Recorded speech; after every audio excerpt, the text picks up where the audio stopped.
ENVX. Yeah, so this is a speculative stock that I got yanked into, and I didn't make any recommendation on it because I was so enthralled by it.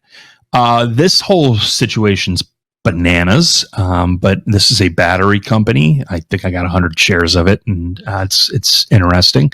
It's down 5% today. This is a company that Mark Cohodes is in a battle with Pig Farmer, whoever that is, over a short report on ENVX. And this is a lithium-ion lithium battery company that is being deemed like the holy grail of battery names.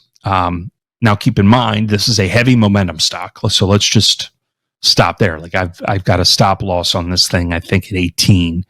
But this company has in its risk profile of its business, one of its biggest risks is the fact that it has an exclusive contract with one company in the VR AR space for batteries for those devices. And the fact that they have that exclusive agreement over this year prevents them from selling to other companies. But keep in mind, they have the exclusive rights with either Meta or Apple or Samsung at that point. I mean, it's going to be one of those names.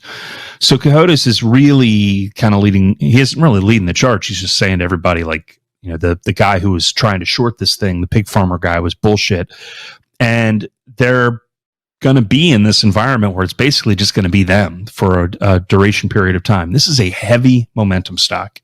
So this is a stock that can and will pull back to 10 if we have a serious financial type of credit event or concerns about the broader market. But the fundamentals on the stock are awful. But that's short-term duration. And the insiders, particularly, what was his name? I have to look at SEC Form 4. The insiders on this are buying, which is bullish, right? So ENVX, Thurman Rogers bought $1 million in stock in March.